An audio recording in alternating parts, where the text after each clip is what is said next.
Hot hatches are the coolest cars for people who love cars and live in the real world, right? It's that car that combines sportiness with some everyday practicality, usually with 4 doors and dimensions compact enough to survive in a big Brazilian or European city where these cars are very popular.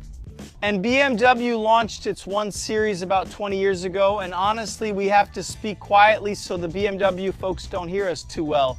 But when it comes to hot hatches, the 1 Series didn't really take off. The M versions, right?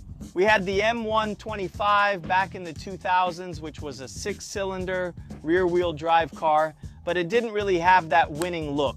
And in the 3rd generation, which came out about 4 or 5 years ago, BMW combined the Mini family with BMW and turned the car into a front-wheel drive vehicle. And then it started selling like crazy in Europe. The 1 Series is a car that sells a lot in its entry-level, more basic versions.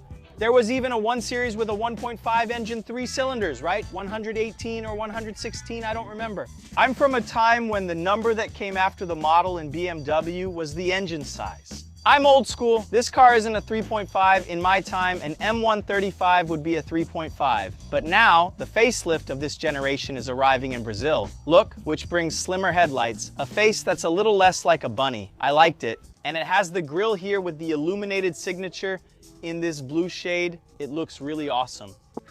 And who knows, maybe now BMW can take advantage of this new moment in the Brazilian market and have the M135 as a highly desirable car. Because we're living in an era where the Golf GTI is back and it's costing 430,000 reais, and then the M135, just like the A35. Mercedes's AMG is another car that, just like BMW, has been trying to step on the Golf GTI's toes for a few years now, for a few generations.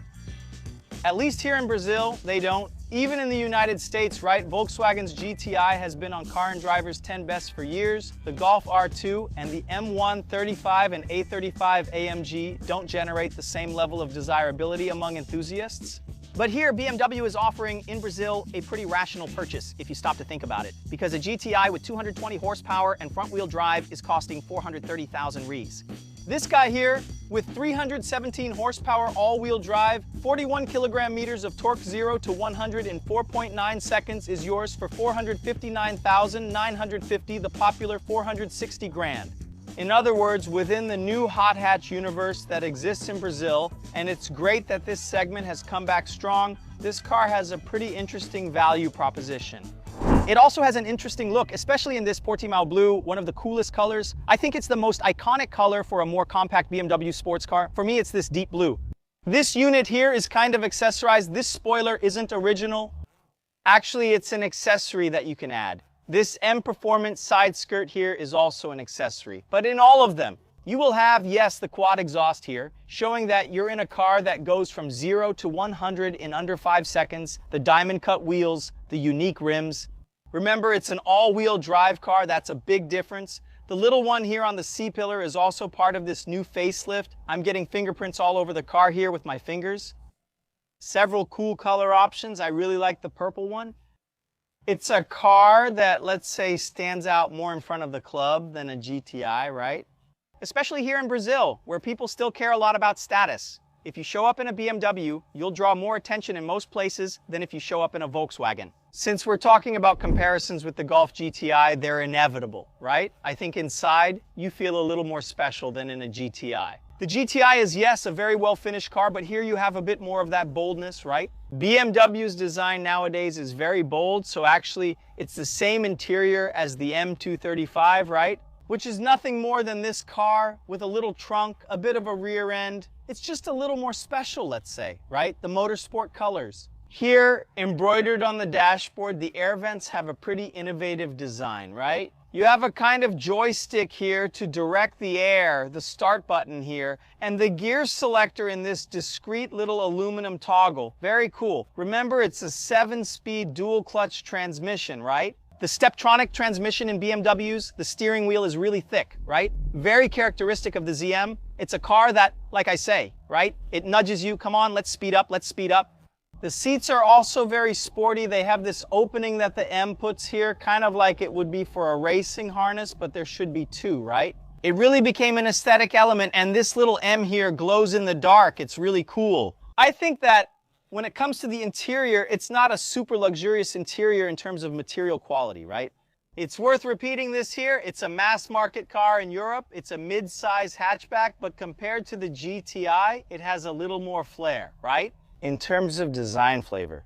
Harman Kardon's signature sound here on the doors. I think maybe the most interesting design feature is actually the big silver speaker box here on the doors. And notice here, the little carbon fiber cover on the side mirror is also an accessory. Here too at night, right? You can see it has this illuminated finish. Really high quality cameras, right? BMW's multimedia systems have improved a lot in this era of all-touch multimedia. In my opinion, they're some of the most responsive and well-designed.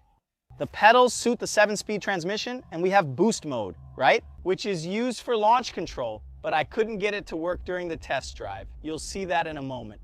And if you're seeing the tip of a fighter jet there, know that it's a very special fighter jet. We're at the Fama Museum here in E2, where the Mirage fighter jet is located. Do you know who flew it? Ayrton Senna da Silva, our boss. So let's do this. Hop in under the panoramic roof, the result of a lot of dieting and training that every car with sporting ambitions needs to have in the Brazilian market. And let's do what this car was born to do, which is to accelerate. Then we'll come back here for our final conclusions. So here's the deal, guys. Let's get to what matters, right? Sport mode.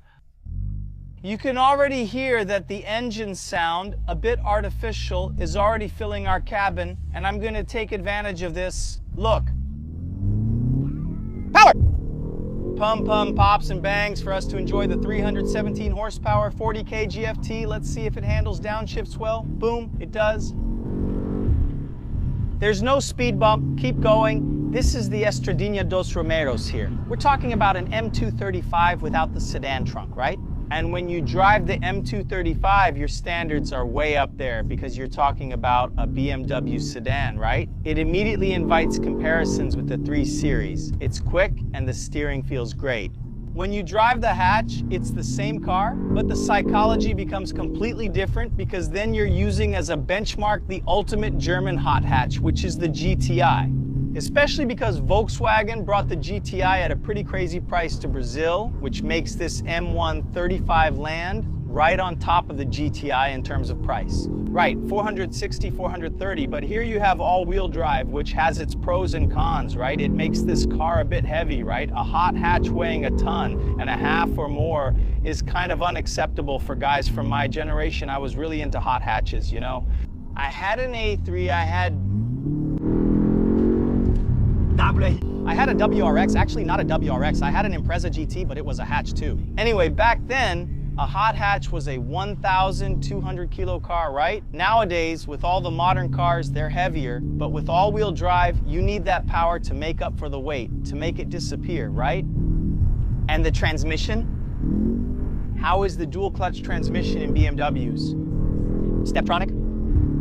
It's still a little slower than I'd like. Volkswagen's DSG lets you downshift more, right?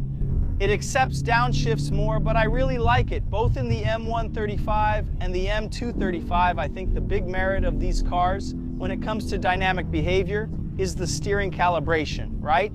First, the steering wheel itself having this thick, chunky rim gives you that race car feeling, right?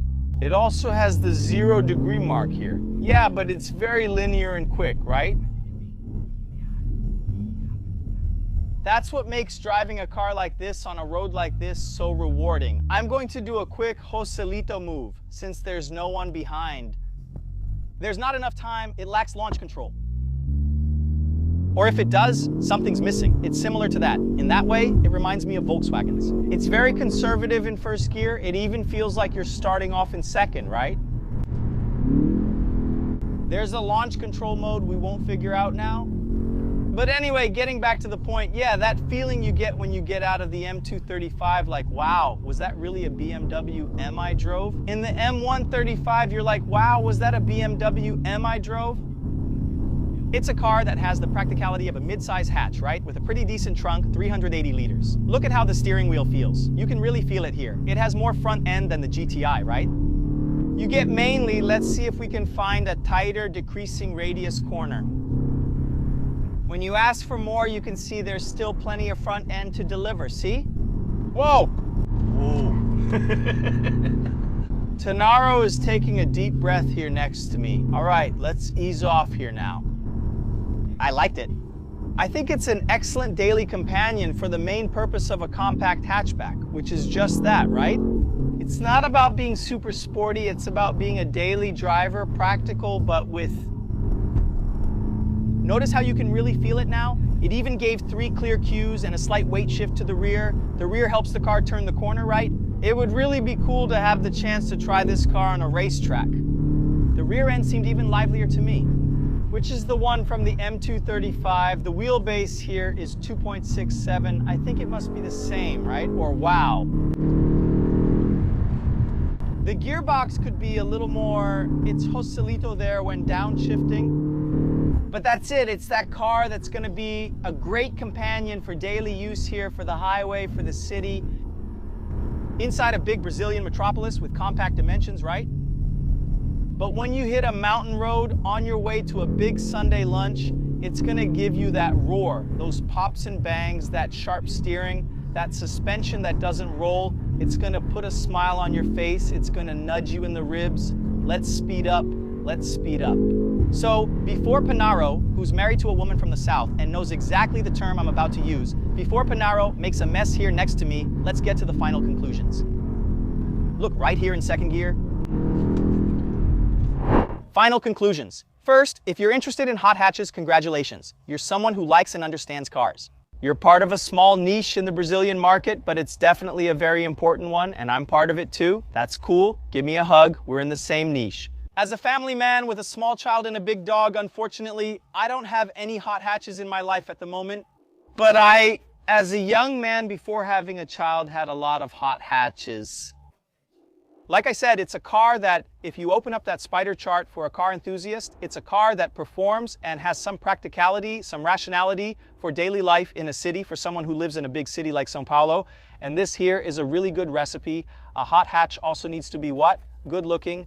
It does need to attract a bit of attention. That's what this car does here in this Portimão blue, although my favorite choice is the Thunder Night purple. And then, within this world of hot hatches, the M135 becomes very competitive again, right? It's better looking, it's better equipped with the curved display there on the dashboard. And within the reality of the Brazilian market, it's offering a bit more status, a bit more exclusivity. It has less charisma than the GTI, a car that's legendary in Brazil and worldwide. But charging 460,000 Rs for 317 horsepower and 0 to 100 in about 4.9 seconds, it's offering a pretty interesting cost benefit, performance, and looks. If you can afford to have one, congratulations. If you're considering getting one, even more congratulations, because it shows that you're a guy who likes hot hatches and therefore likes and understands cars. Tell me in the comments what you think about the new M135 in the lineup of Brazilian sports cars. Is it a respectable hot hatch? Say yes or no. Leave a like on this video. Subscribe to the channel, it always helps us a lot. And as always, thank you so much. Take good care of yourselves. And a big hug. Let's hit the road back to Itu, because here everything is bigger, right? The road from Itu back to São Paulo is long too. Thanks a lot.